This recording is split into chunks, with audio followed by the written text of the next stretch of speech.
Bonjour à tous. Donc, je vais vous parler maintenant en fait, d'évolution de la réglementation. Donc, ce qui a été rappelé, c'était les éléments qui étaient existants.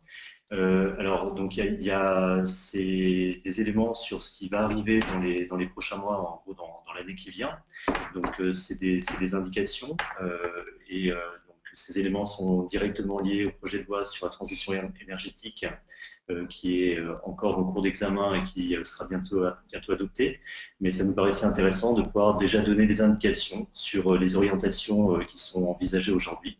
Donc même si elles devront être confirmées ensuite par les textes réglementaires donc qui seront produits dans les prochains mois.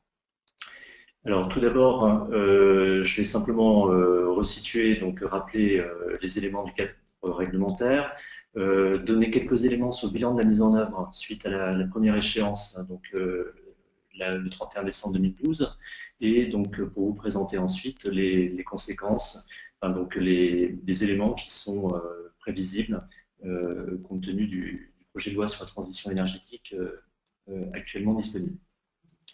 Alors d'abord, sur les documents de référence, très rapidement, simplement donc rappeler qu'on a le Code de l'environnement avec la partie législative et la partie réglementaire, les guides méthodologiques qui ont été donc cités par Rémi tout à l'heure. Alors j'en profite pour dire qu'effectivement là on en est à une version 2B, pardon, une version 3B donc, qui a été sortie en mars. Il y a une prochaine actualisation qui devrait arriver et qui est simplement la correction de coquilles dans les tableaux, puisqu'on a encore donc, 24 postes qui sont affichés là où il ne devrait plus y en avoir que 23. Donc ne soyez pas surpris, vous verrez arriver prochainement donc, une version 3C, mais qui ne change strictement rien sur le fond.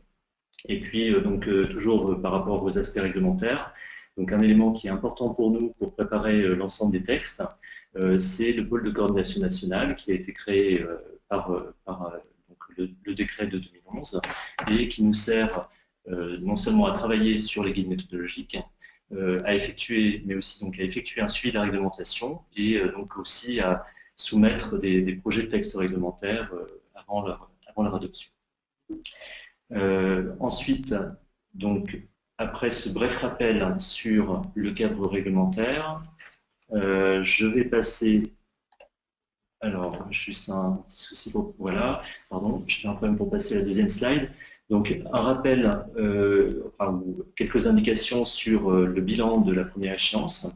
Donc, on a fait avec l'ADEME une étude en 2013 sur donc, les premiers bilans qui avaient été rendus et donc leur contenu, etc. Donc, il y a une étude qui est très complète, qui fait 70-80 pages, qui est disponible sur le centre de ressources des bilans GES. Vous avez l'adresse ici sur le site et je ne vais pas détailler le contenu, mais je vous invite, si vous êtes intéressé, à aller la consulter.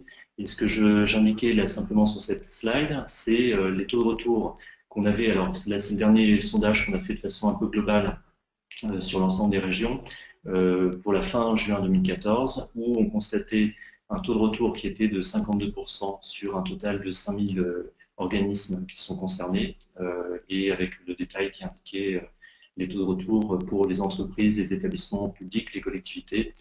Et donc, alors, avec le cas des établissements publics qui est donc le taux de retour le plus faible, mais aussi donc les organisations les plus petites.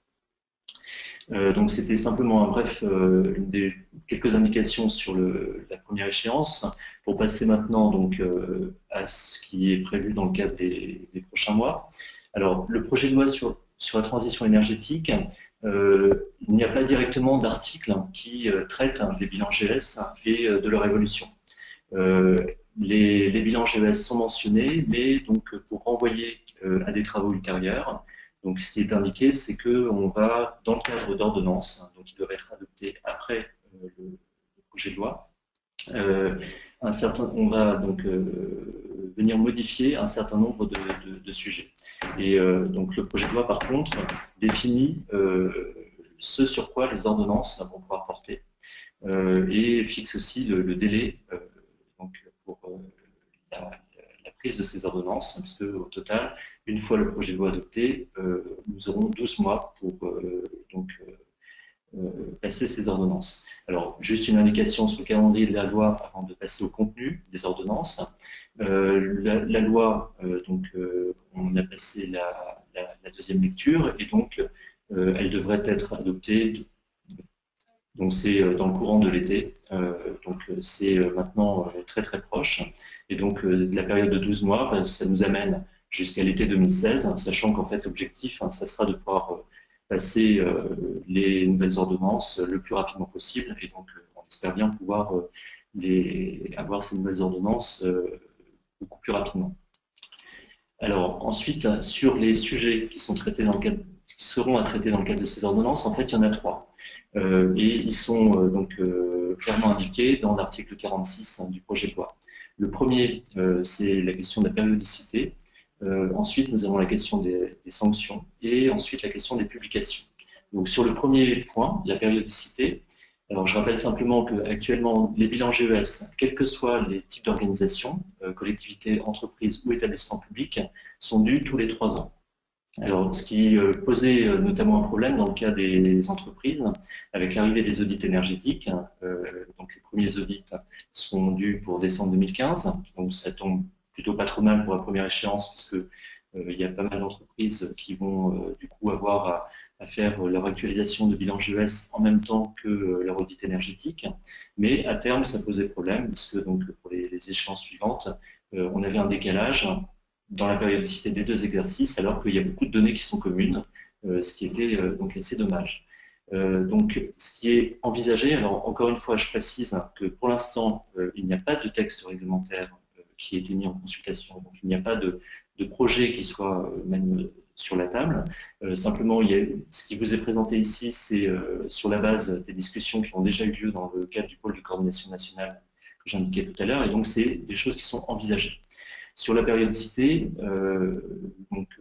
pour le problème que je viens d'indiquer sur les audits énergétiques, ce qui est envisagé, c'est 4 ans, de passer à 4 ans pour les entreprises. Et par contre, donc, pour les autres organisations, on envisage des périodicités différentes. Alors là aussi, pour pouvoir coordonner avec d'autres exercices, dans le cas des collectivités, on envisage un maintien à 3 ans, alors ce qui permettrait de bien se positionner par rapport au plan climat, air, énergie territoriaux, qui ne sont, alors, sachant que ce sont 2 exercices qui sont indépendants, mais les plans climat, la périodicité va être passée à 6 ans, donc 3 ans permet de coordonner assez bien les 2 exercices, et 5 ans dans le cas des établissements publics et de l'État, parce que là on a un autre exercice qui est l'introduction de budget carbone par le projet de loi sur la transition énergétique, et qui seront avec des bas de temps de 5 ans. Alors, une dernière précision sur la question de la périodicité. Tant que les textes nouveaux ne sont pas adoptés, et compte tenu notamment de l'incertitude aujourd'hui sur ces nouvelles périodes, donc encore une fois, elles ne sont pas fixées de façon définitive, enfin les 4 ans, 3 ans et 5 ans qui sont indiqués ne sont pas fixés de façon définitive. Pour l'instant, ce qui est toujours valable, c'est la périodicité qui existe dans les articles du Code de l'environnement, et qui est donc de 3 ans pour l'ensemble des options. Sur la deuxième question, donc vous avez vu tout à l'heure sur les résultats du premier exercice qu'on a un souci avec les taux de retour, puisqu'on est un peu au-delà de 50% pour l'ensemble des obligés, 60% dans le cas des collectivités, mais donc ça c'est le meilleur des cas. Donc on est trop faible, et donc ce qui est envisagé par le projet de loi, c'est l'introduction de sanctions pour ceux qui n'ont pas réalisé leur bilan. Alors, 2 précisions donc, par rapport, encore une fois, à ce qu'on envisage aujourd'hui sur cette question des sanctions. Tout d'abord, sur la question du montant, le but n'est pas d'avoir donc une sanction qui financièrement soit très lourde. L'objectif, c'est que ce soit quelque chose qui soit en lien avec le coût d'un bilan GES et qui soit vraiment incitatif pour dire qu'il vaut mieux dépenser de l'argent sur la réalisation d'un bilan GES que sur le paiement d'une sanction. Et deuxièmement, c'est une sanction qui ne sera pas appliquée de façon immédiate dès que le délai de 3 ans sera dépassé. Donc, ce qui est envisagé, c'est de prévoir des relances de façon à permettre donc, aux entreprises, aux collectivités, aux organisations de pouvoir faire leur bilan. Et c'est constatant qu'après relance, il n'y a pas de résultat, que la sanction sera appliquée. Sur le dernier point, qui est la question de la publication, en fait, on a déjà une nouveauté qui est arrivée, c'est la mise en place par l'ADEME d'un centre de ressources qui intègre la base carbone et qui permet aussi la publication de façon volontaire aujourd'hui de bilans par les organisations. Donc l'objectif, c'est d'utiliser cet outil qui est déjà existant pour le bilan réglementaire, de façon à simplifier la collecte des données et donc permettre un traitement et puis un accès à ces données de façon beaucoup plus simple. Et donc le bilan pourrait être directement mis en ligne, ce qui évitera donc l'envoi à la préfecture, la mise en ligne sur le site de l'entreprise, qui est actuellement donc la règle applicable, donc qui reste applicable jusqu'à l'adoption des nouveaux textes. Donc là, vous avez sur la slide l'adresse du centre de ressources, où si vous êtes intéressé, donc vous pourrez voir comment ça se présente. Et sur les slides suivants, donc, je passe rapidement quelques slides avec un exemple qui montre un peu comment les données se présentent. Alors, sur la première slide, donc là vous avez un exemple où vous retrouvez le tableau de déclaration qui est nécessaire au niveau réglementaire. Là, j'ai affiché uniquement le scope 1, scope 2, sachant que dans le cadre du crédit agricole qui a été utilisé ici, il y a également le scope 3 qui a été rempli, donc ce qu'on verra sur une slide suivante. Et donc, vous voyez qu'on retrouve exactement le format qui est prévu dans la réglementation. Au niveau du plan d'action, donc là aussi, il y a la possibilité de rentrer les informations sur le plan d'action. Là, vous avez une partie seulement du plan d'action qui est présentée avec la partie sur les conclusions. Vous voyez sur la gauche de l'écran qu'il y a également des informations supplémentaires qui peuvent être remplies de façon volontaire par les organismes qui le souhaitent. Et puis, il y a également, donc, en plus de la forme prévue au niveau réglementaire, la possibilité d'afficher, là par exemple sous forme graphique, les différents postes d'émission. Et là, j'indiquais que tout à l'heure, dans l'exemple, le scope 3 avait été également rempli. Vous voyez ici que le graphique permet d'afficher donc à la fois le scope 1, scope 2, scope 3, sachant que sur le scope 3, c'est quelque chose qui peut être fait de façon volontaire. Voilà, donc c'est une présentation très rapide du centre de ressources et de cette partie donc sur la publication des bilans.